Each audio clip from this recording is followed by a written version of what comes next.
বন্ধুরা, এমন এক রেমেডি মাত্র 3 দিন ব্যবহার করলে হীরের মতো চকচকে ধপধপে করে তুলবে। আপনাদের যত দাগ আছে, কালো ভাব, হলদেটে ভাব সব কিন্তু রিমুভ করবে। ফাঁকা দাঁতের মধ্যে ময়লা, কালো কালো নোংরা সব তুলে দেবে একবার ব্যবহারে। মতির মতো উজ্জ্বল করবে। আজকে লাইভ রেজাল্ট করে দেখাবো, যা দেখার পর বিশ্বাস করতে বাধ্য হবেন। প্রত্যেকের বাড়িতে ছোট বাচ্চা আছে, চকলেটের খাওয়ার কারণে দাঁতের মধ্যে পোকা হয়, তাছাড়াও দাঁতের মধ্যে শিরশিরানি ভাব অনেক কিন্তু কমে যাবে। যারা নানান ধরনের পান গুটকা খেয়ে কালো ভাব নিয়ে চলে এসেছেন, সব ঠিক করবে। আর অনেকেই এই রেমেডিটা ব্যবহার করার ফলে প্রত্যেকেই উপকৃত হয়েছে, তারা রেজাল্ট খুব ভালো দিয়েছে, ফটো পাঠিয়েছে। নতুন একটা পর্বে আপনাদের সবাইকে স্বাগত। আজকে খুবই উপকারী কিন্তু একটা রেমেডি শেয়ার করব, যেটা বাচ্চা থেকে বড় সবাই কিন্তু ব্যবহার করতে পারবেন। এবং দেখবেন, আমাদের দাঁত থাকতে কিন্তু আমরা দাঁতের মর্যাদা দিতে পারি না, কিন্তু বাড়িতে থাকা উপকরণগুলো দিয়ে যদি আজকের আমি একটা অসাধারণ পাউডার আপনাদেরকে রেমেডি করে দেখাই, যেটা আপনারা দাঁতের মধ্যে ব্যবহার করলে দাঁতে দেখবেন লালচে ভাব বা হলদেটে ভাব, কালচে ভাব সব কিন্তু রিমুভ করতে সাহায্য করবে। অপরন্তু যেসব দাদা ভাইরা পান গুটকা বা পান মশলা খাওয়ার কারণে দেখবেন দাঁত প্রচুর পরিমাণে কালো হয়ে যায়, আর দেখবেন বাচ্চারা প্রচন্ড পরিমাণে চকলেট খায়, সেই চকলেট খাওয়ার কারণে দাঁতে পোকা হয় এবং দেখবেন ইনফেকশন হয়ে শিরশিরানি ভাব চলে আসে। কোনো কিছু খাবার খেলে তখন কিন্তু দাঁতের মধ্যে অনেক প্রবলেম হয় বা যন্ত্রণা হয়, সেগুলো কিন্তু রিমুভ করবে বা রিলিফ করবে আজকের ম্যাজিক্যাল রেমেডি। তার জন্য বন্ধুদেরকে পুরোটা দেখে নিতে হবে, একদম স্কিপ না করে। চলুন তাহলে দেখে নেওয়া যাক। প্রথম উপকরণ হচ্ছে লবঙ্গ, যেটা কিন্তু আমাদের দুর্গন্ধ দূর করতে সাহায্য করে। দাঁতের মধ্যে রক্ত পড়া বা পাথর যদি হয়ে যায়, সেটা কিন্তু একদম রিমুভ করতে সাহায্য করবে। তার কারণে আমি লবঙ্গ ব্যবহার করছি। এই লবঙ্গ দেখবেন দীর্ঘদিন ধরে যদি আপনারা ব্যবহার করেন, যাদের মুখে তীব্র পরিমাণে গন্ধটা হয় না, অনেকেই কিন্তু সহ্য করতে পারেন না, সেটা কিন্তু এই লবঙ্গ পাউডার যদি করে ব্যবহার করেন প্রচন্ড পরিমাণে উপকার পাওয়া যায়। আর দেখবেন একটা লোহার তাওয়ার মধ্যে কিন্তু দিয়ে এটাকে ড্রাই রোস্ট করে নিতে হবে। দেখুন একদম হালকা আছে, নাড়াচাড়া করতে করতে কিন্তু একবারে ড্রাই হয়ে গেছে। এরপর আমি নামিয়ে নিচ্ছি। আর এই লবঙ্গর কিন্তু দারুণ একটা সুগন্ধ, যেটা আপনারা দাঁতের মধ্যে ব্যবহার করে দারুণ একটা ফ্লেভারও কিন্তু উঠবে। দেখুন একবারে আমি নামিয়ে নিলাম, এটা গুঁড়ো করে নেব। এখানে দেখুন একটা ছোট্ট হামাল দিস্তা নিয়েছি, এই হামাল দিস্তার মধ্যে লবঙ্গ গুলো দিয়ে দেব, দিয়ে কিন্তু এটা পিষে নেব, একটা পাউডারে কিন্তু পরিণত করে নিতে হবে।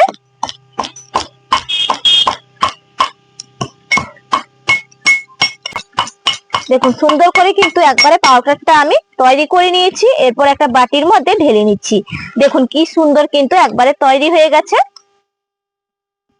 এরপর দেখুন উপকরণ নিয়েছি আমি হলুদের গুঁড়ি। দেখুন হলুদ গুঁড়ি আর এই যে লবঙ্গর পাউডার একসঙ্গে মিশিয়ে নিতে হবে। আর হলুদ গুঁড়ি কি করে, দাঁতের মধ্যে যাদের ইনফেকশন হয়ে গেছে বা কালচে ভাব, সেগুলো কিন্তু দূর করতে সাহায্য করবে। তার কারণে কিন্তু হলুদ গুঁড়িটা আমি ব্যবহার করছি, বা একটা উজ্জ্বল ভাব নিয়ে আসবে দাঁতের মধ্যে, যেটা হীরের মতো চকচক করবে একদম। দেখুন এই লবঙ্গর সঙ্গে একদম হলুদ গুঁড়িটা সুন্দর করে একদম মিশিয়ে নিতে হবে। দেখুন সুন্দর করে একবার মিশিয়ে নিয়েছি। এর পরের উপকরণ হচ্ছে সরষের তেল। সরষের তেল ব্যবহার করছি, এখানে কিন্তু একদম খাঁটি সরষের তেলটা আমি নিয়েছি। আপনারা এরকম সরষের তেল নেবেন, তাহলে উপকারটা বেশি পাওয়া যায়। যেহেতু দাঁতের মধ্যে ব্যবহার করব, এই সরষের তেল দিয়েই কিন্তু পুরোটা সুন্দর করে একবারে ঘুটে তৈরি করে নিতে হবে। কারণ এই সরষের তেল দিলাম, দেখুন যাদের ইনফেকশন হয়ে যায় দাঁতের মধ্যে, বা দেখবেন যাদের দাঁত থেকে রক্ত পড়ে টপ টপ করে, লালচে ভাব হয়ে যায়, সেটা কিন্তু দূর করতে সাহায্য করবে এই সরষের তেল। তার কারণে কিন্তু আমি ব্যবহার করলাম। সুন্দর করে মিশিয়ে নিতে হবে, দেখবেন খুব সুন্দর কিন্তু একটা মিশ্রণে পরিণত হয়ে যাবে। আর দেখতে দেখুন কত সুন্দর হয়েছে। এরপর দেখুন হাতের মধ্যে নিয়েছি লবণ, যেটা কিন্তু আমরা রান্নার কাজে ব্যবহার করি, সেই লবণটা কিন্তু আমি দিয়ে দিলাম। দেখবেন অনেক টুথপেস্টের মধ্যে কিন্তু লবণ থাকে, যেটা কি করে আমাদের মাড়ি থেকে রক্ত পড়া বন্ধ করে এবং শিরশিরানি ভাব সেটা কিন্তু কমিয়ে দেয় এই লবণ। এই জন্য ডাক্তাররা দেখবেন সাজেস্ট করে একটু লবণযুক্ত টুথপেস্ট ব্যবহার করার জন্য। সেটা কিনতে গেলে অনেকটাই দাম পড়ে যায়। সেই কারণে কিন্তু আমি বাড়িতে এই উপকরণটা যদি তৈরি করে 15 দিন কি সপ্তাহখানিক মাজতে পারি, তাহলে কিন্তু অনেকটাই উপকার পাওয়া যাবে। আর এটা সঠিক নিয়মে কিভাবে মাজবেন সেটাও আপনাদেরকে বলে দেব আমি।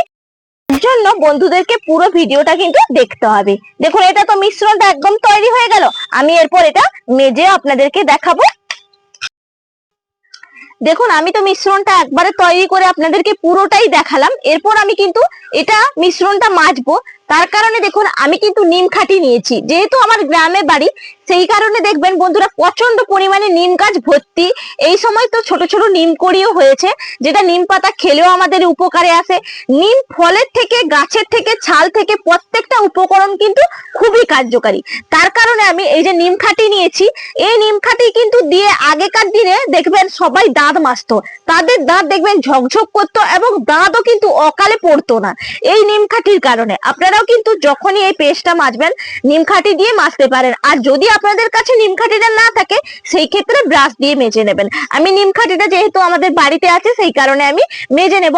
আর একটা কথা বলে রাখি, যদি আমার কথার মধ্যে কোনো রকম ভুল ত্রুটি হয়ে থাকে তাহলে কিন্তু মাপঝোক করে বা নিজের বোনের মতন বা দিদি ভাইয়ের মতন মনে করে কিন্তু ভিডিওটা আপনারা দেখে নেবেন। আমি এরপর এটাকে একটু থেতলে নেই, দিলে আমার মাজতে সুবিধা হবে। দেখুন সুন্দর করে কিন্তু একদম থেতলে নিয়েছি। আর এই যে মিশ্রণটা তৈরি করলাম, মিশ্রণের মধ্যে এইভাবে কিন্তু নিয়ে নেব, দিয়ে পুরো সুন্দর করে একবার ঘষে নেব।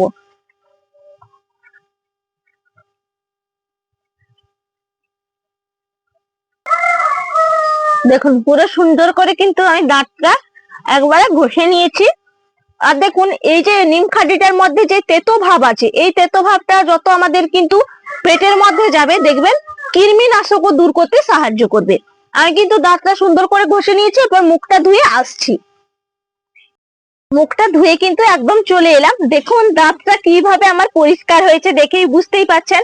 হলদেটে ভাব কিন্তু দূর করতে ইনস্ট্যান্ট সাহায্য করবে, কারণ আমি নিজে যে মাজলাম আমি নিজে কিন্তু তফাৎটা বুঝতে পারছি এবং খুবই উপকার। একটা সুন্দর স্মেলও মুখ দিয়ে কিন্তু বেরোবে, যেটা আপনারা দেখবেন যাদের মুখে তীব্র গন্ধ, বিশেষভাগ দেখবেন অপর কিন্তু যাদের বয়স হয়ে যায় তাদের মুখে কিন্তু একটু বেশি গন্ধ হয়, সেই দুর্গন্ধটা কিন্তু দূর করতে সাহায্য করবে। এবং যাদের কালচে ভাব হয়ে গেছে, হলদেটে ভাব হয়ে গেছে, মাড়ি থেকে রক্ত পড়ছে, দাঁতের গোড়া ফুলে গেছে, সব সমস্যার সমাধান করতে পারবেন আজকের এই ম্যাজিক্যাল রেমেডিটা। অবশ্যই বানিয়ে আপনারা দেখতে পারেন, আশা করি ভালো লাগবে। ভালো লাগলে ইউটিউব চ্যানেলটা সাবস্ক্রাইব করে লাইক করে পাশে থাকবেন। তাহলে আজকের মতন এখানেই পর্ব শেষ করছি। আগামীকাল আবার দেখা হচ্ছে নতুন কোনো ভিডিও নিয়ে। সবাই ভালো থাকবেন, সুস্থ থাকবেন। নমস্কার।